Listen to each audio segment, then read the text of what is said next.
And thanks to all of you watching here. Thanks for coming. Welcome at home. Buckle up. We got a 2-hour live show with our studio audience tonight, along with a ton of breaking new developments out of Israel, Gaza. By the way, a lot of talk, a lot of chatter tonight that the ground invasion into Gaza may begin as early as this show in the next 2 hours. So we will keep you updated all throughout the evening. And also here at home, we had your President Joe just wrapping up his second, very rare, primetime address from the Oval Office. Joe's message to you, the American people: give me more money, including $14 billion for Israel, another $60 billion for Ukraine. Take a look. Tomorrow, I'm going to send to Congress an urgent budget request to fund America's national security needs, to support our critical partners, including Israel and Ukraine. It's a smart investment that's going to pay dividends for American security for generations. Help us keep American troops out of harm's way. Help us build a world that is safer, more peaceful, more prosperous for our children and grandchildren. Now, it didn't have to be this way. 3 years ago, we had sound policies. Our border was secure. We were energy independent. The world was mostly peaceful. We had a few mean tweets that triggered many liberals in the country. But you know what? There was something that happened in the Trump years, and we'll get into more detail. An alliance was created leading up to the Abraham Accords, where I didn't think I'd see it in my lifetime, where the United States and Israel and Egypt and Jordan and the Saudis and the Emirates, they were all united and sharing intelligence and getting along better than they ever have in our lifetime. And it was all against Iranian hegemony. That is now all blown up because of the failure of Joe Biden's foreign policy. Now, we're on what? Year 2 of a devastating war in Europe, week 2 of a brand new war in the Middle East. And after 32 Americans were killed, along with around 1,400 other innocent men, women, and children, in what is the largest, the single most barbaric terrorist attack in Israel's history. By the way, 11 Americans are still unaccounted for, likely taken as hostages. The IDF confirmed today 203 hostages are being held, maybe more. This includes small babies. They are propagandizing the Hamas terrorists. They're sending out videos on the internet of these babies holding them, torturing the parents that are desperately trying to get their kids home. Then even young women and adults, they are being used as props, as propaganda props. And according to one senior Israeli official, after weeks of targeted airstrikes, the IDF has now been given the green light to launch their full-scale ground invasion into the Gaza Strip. Again, that could happen at any moment tonight. And today, Israel's defense chief told his soldiers to prepare for an imminent full-scale assault, phase 2 of the war against Hamas. It is now really imminent. And just before Joe announced, what, $100 million in U.S. tax dollars in terms of aid for the Palestinian people, you've got to be kidding me. Does he really believe the money will go to the Palestinian people? And let us not forget, their elected representatives are the group Hamas. The group Hamas has in their charter the destruction of Israel as one of their top goals. That money will almost certainly end up in the hands of Hamas. I've seen this up close and personal. Money from the U.S., money from Israel, a network of underground tunnels. I have been in them. They are sophisticated. The architecture sophisticated. Cement and long miles and miles, 100 feet underground. It's all over, going from Gaza to Israel. It's insane what they have done with the money that was otherwise earmarked for hospitals and infrastructure and schools. No, they spent that money, why? To plan, plot, scheme to kill more Israelis, to take more Israelis hostage. The administration has no way to track that aid once it crosses the very border that Hamas controls. In other words, Biden is likely gifting terrorists $100 million in U.S. taxpayer assistance. No. How about if you're going to give them any money, at least get the hostages back, you know, right? Get something for it. And if you want the electricity in Gaza turned back on, give the hostages back. You want the lights on, you want the water to flow, you want services to begin again, give the hostages back. Do that. And otherwise, you get nothing. And it's not the first time. Right after Biden was sworn in, the White House sent, what, hundreds of millions of dollars? It ended up in the hands of Hamas. He's making the same mistake again. Let's not forget about the tens of billions of dollars that Iran is now enjoying after Biden eased sanctions on Iranian oil. Why would he want to make the Iranians rich again, knowing that they desperately want and are seeking nuclear capability? Of course, the money was used to orchestrate the terror attack in Israel. They were involved in the plotting, planning, and scheming there. From Afghanistan to Iran, to the border, to federal spending, to making decision-making at this administration, it has been horrendous every step of the way. And just last night, the White House tweeted this picture. Look at this.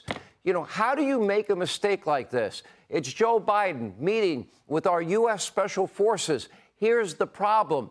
Their faces weren't pixeled out. They were not blurred out in the original post. And then hours after they end up doxing members of our elite special forces and putting them and their families' lives at risk, the White House decided, maybe we should take that down, saying, oops, so sorry. We regret the error and any issues that it may have caused. That's it? That's it? Really? Who made that mistake? Why are they still working? Anyway, there's no accountability at the Biden White House. There's no leadership there. And as we have said many times, the lights are on at the White House, but nobody's home. We saw that on Air Force One last night. According to reports, Joe Biden sleeps a lot. He gets up late, goes to bed early. Tonight was a very late night for him. I bet he's exhausted. If I had to guess, I bet he already had his warm milky in his sippy cup. And he's already in dreamland, and he should be watching this show. I'm offended by that. Sorry, I can't help it. And lots of time off in Delaware at a beach. How do you get to buy a beach house on a senator's salary and have a beautiful, old Stingray Corvette worth hundreds of thousands of dollars next to top secret classified information that Joe did not have his home rated for, or the UPenn rated for, or his beach home rated for, or the University of Delaware? They only do that to Donald Trump. Anyway, when Joe is actually awake and he's at the White House, he has, according to many reports now, fits of rage and struggles to communicate. Well, that was more than obvious during his trip to Israel. On top of that, remember, world leaders said no to meeting him. The Egyptians didn't want to meet him. The Jordanians didn't want to meet him. Not even the Palestinian Authority would meet with him. And this is him on Air Force One. This is Joe at his cognitive best. Take a look. Can you talk about the impact of meeting the survivors and the first responders? That's all personal. Look, I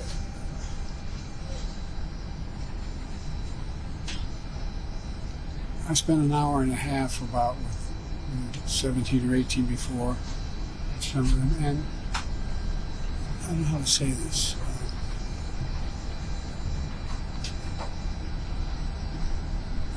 Virtually every mass shooting, every circumstance where a large number of people have been victimized and lost, I've spoken with them. Our Defense Department says it's highly unlikely that it was Israelis would have a different footprint, and they've intercepted some. Anyway, so that's why, if you notice, I didn't say it first. I wanted to make sure that I knew. And look, and I'm not suggesting that Hamas deliberately did it either. It's that old thing, got to know how to shoot straight. And it's not the first time Hamas has launched something that didn't function very well. He's telling the terrorist group Hamas to learn to shoot straight? How is any of this acceptable? Just look at Tony Blinken, staring, horrified, this look in his eyes like, this is a train wreck. By the way, they all know he is a cognitive mess. At what point does somebody stand up for Joe, maybe somebody in his family, is there anybody that cares about this guy, and say, Joe, you're just not up to the job anymore. It's not good. It's not good for you. It's not good for the country. Frankly, it's not good for the world. Let us be clear. There is no doubt Republicans need to elect a speaker as soon as possible. They need to reopen the people's house. But we also need a president. That is far more important, not a mumbling, bumbling, stumbling, lifeless, empty suit. I mean, look at that. Look at that. He's just tired from one little itsy-bitsy trip. No one in the media mob will hold him accountable. Nobody on late-night television, no late-night comic will even play the tape. And that writes itself. Their ratings would go up 50% in a week if they started playing this.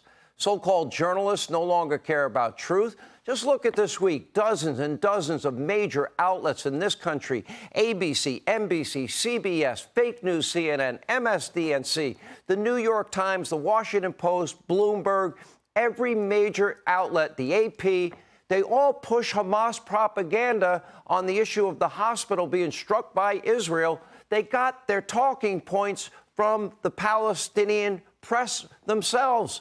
They did no fact-checking, none whatsoever. NBC's ignorant, far-left disinformation specialist, this dope named Ben Collins, rushing to blame Israel for the explosion, quickly passing off Hamas propaganda as fact. The New York Times did the same thing, publishing lies from terrorists over and over and over again. The AP, Reuters, Bloomberg, all these networks that I keep telling you about, hundreds killed in Israel strike on Gaza hospital. Palestinian officials say, oh, okay, that's a reliable news source. And tonight, even Joe Biden clearly stated that Israel was not behind the explosion. The IDF presented intelligence that proved otherwise, as did our own intelligence confirm it. But the damage has been done. The propaganda has taken hold among those that hate Israel. And by the way, did anyone expect that in this time, this age, this era, woke political correctness, did you ever think you'd see such virulent anti-Semitism in this country, on our college universities, worldwide, like we're seeing now? How chilling is this? And the world is now more chaotic, more dangerous than ever before. Based on the horrific events of the past 3 years, it is obvious who we elect to that Oval Office matters. You know, I'd rather have somebody that sends out a few mean tweets that foreign adversaries, the new axis of evil, I call it Iran, China, Russia, probably can add North Korea to the list. You know what? They're watching and they're taking advantage of America without a president that is cognitively on their game. Biden promised to return to normalcy. He vowed to unite the country. I'd prefer the guy that struck fear in the hearts of President Xi and Vladimir Putin and Kim Jong-un and the mullahs in Iran. I don't think they'd be messing around with that guy.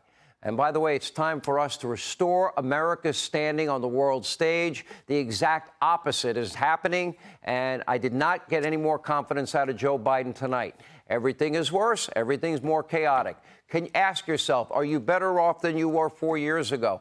Ask yourself, what policy that Joe Biden has implemented has benefited you, the American people, you know, both at home and abroad? Where has he been successful? And as a bonus, by the way, everything's also a lot more expensive. Record high inflation. Bad news on the mortgage front. New home construction has come to a screeching halt. Why? Because 30-year fixed rate mortgages are now 8%. That's the national average right now. Under Donald Trump, it was 2.7, 2.8, 3.3 for a 30-year fixed-rate mortgage. You're now going to pay thousands more for just on the interest rate that you'll pay on your home that you buy. Nobody's buying a home. And if you have a 3% 30-year fixed-rate mortgage, you're not going to sell it and exchange it for an 8% 30-year fixed-rate mortgage. Where do we go from here? How do we restore peace, prosperity? Why is Biden even running for a second term?